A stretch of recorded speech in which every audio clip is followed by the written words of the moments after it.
জানা গেছে মৃত যুবকের নাম বিশ্বজিৎ মণ্ডল, বয়স 28 বছর। পরিবার সূত্রে জানা গেছে সোমবার বিকেলের দিকে বিশ্বজিতের বাবা টোটো চালিয়ে বাড়ি ফেরেন। তারপর তিনি দেখতে পান ছেলের ঘরের দরজা দীর্ঘক্ষণ ধরে ভেতর থেকে বন্ধ রয়েছে।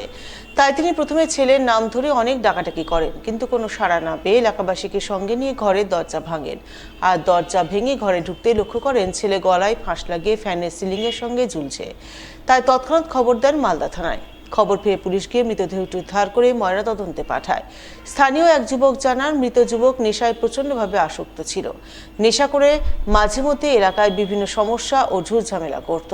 তবে সমস্ত ঝামেলা এলাকাগতভাবে মিটিয়ে ফেলা হয়েছিল। তারপরেও সে কেন আত্মহত্যা করলো তা বুঝতে পারছে না। মনে হচ্ছে নেশায় আসক্ত হয়ে এই কাণ্ড ঘটিয়েছে।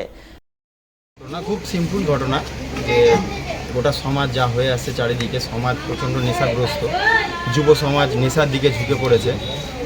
তারই এটা একটা উদাহরণ যে প্রচণ্ড নেশা করে সে দীর্ঘ 7-8 দিন প্রচুর নেশা করছিল। তার বাবা যা বলল, স্বপন মণ্ডল কাকুর নাম, আর ছেলের নাম হচ্ছে বিশ্বজিৎ মণ্ডল। তো বিশ্বজিৎ প্রচুর মদ খেয়ে নেশা করছিল। নেশাগ্রস্ত হওয়ার ফলে তার সিদ্ধান্ত নিতে পারেনি সে কী করবে। কখনো কারোর সাথে ঝামেলা, কখনো কোনো মেয়ের এফআইআরে ছিল, কখনো কেস হয়েছিল কোনো মেয়ের ব্যাপার নিয়ে, একটা তাদের মারধর নানারকম 5-6 মাস আগে সেটা মিটে যায়। তারপরে আবার কিছুদিন আগে কারোর সাথে হয়তো কোনো বিবাদে হয়তো একটা মারপিট হয়, সেটাও মিটে যায়, বন্ধুবান্ধবরা মিটিয়ে নেয়।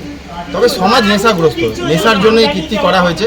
তার বাবা আমায় বললো, স্বপন কাকু বললো, নেশার জন্য জিনিসটা সে বুঝে উঠতে পারেনি যে কী করবে।